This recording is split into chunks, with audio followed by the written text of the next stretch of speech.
மதுரையில் தீபாவளி விற்பனை களை கட்டியுள்ளதால் சாலையோர வியாபாரிகள் மகிழ்ச்சி அடைந்துள்ளனர். தீபாவளி பண்டிகை அக்டோபர் 20ஆம் தேதி கொண்டாடப்பட இருக்கும் நிலையில் தமிழகத்தின் பல்வேறு பகுதிகளிலும் முக்கிய கடை வீதிகளில் வியாபாரம் களை கட்டியுள்ளது.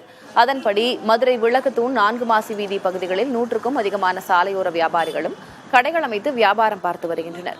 தீபாவளி நேரத்தில் பெரிய கடைகளில் கூட்டம் அலைமோதினாலும் சிறிய சாலையோர கடைகளை நோக்கியும் மக்கள் வருகிறார்கள் என மகிழ்ச்சி தெரிவிக்கின்றனர். அவங்க கடைக்குன்னு வியாபாரத்தை வரும், வராமல் இருக்காது, லாபம் கிடைக்காம இருக்காது. ஏதோ அதிகமாக கிடைக்கிறதுனால எங்களுடைய வாழ்வாதாரத்துக்குன்னு அந்த கிடைக்க தான் செய்யும். மழை தண்ணி வந்தால் தான் எங்களுக்கு ரொம்ப கொஞ்சம் சிரமமாக இருக்குது. மற்றபடி கஸ்டமர் எங்களை தேடி வந்துடுறாங்க. நாங்கள் ரெகுலராக இங்கே கடை போடுறதுனால விரும்பி வந்து மக்கள்லாம் வாங்குறாங்க. பொதுமக்களுக்கு நாங்கள் இடைஞ்சல் பண்ணாமல் நாங்கள் ஓரத்தில் தான் படுக்கிறது.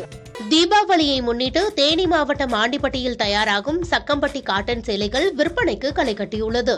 இங்கு தயாராகும் சேலைகள் தமிழ் சினிமா பாடல் வரிகளிலும் இடம்பெறும் அளவிற்கு பிரபலமானவை. இந்த ஆண்டு சக்கம்பட்டி காட்டன் சேலைகள் பல வண்ணங்களிலும் ரகங்களிலும் விற்பனைக்கு வந்துள்ளன.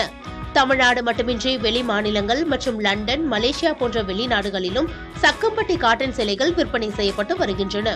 நிறைய 2-3 ரகங்கள் வந்து புதுசாக அறிமுகப்படுத்துறோம். இப்போ வட்ட நம்ம டிசைனை மாத்திட்டே இருக்கிறதுனால எப்பயுமே அந்த சாரிக்கு வந்து நல்ல மவுசு கராக்கி இருந்துட்டே இருக்கு. சக்கம்பட்டி பெருமை வந்து 40-50 வருஷமா பாரம்பரியமா பண்றதுனால இங்க நல்லா நெசவு தொழில் நல்லா போய்கிட்டு இருக்கு. ஆன்லைன் மூலமாகவும் விற்பனை நடைபெறுவதாக நெசவாளர்கள் மகிழ்ச்சி தெரிவிக்கின்றனர்.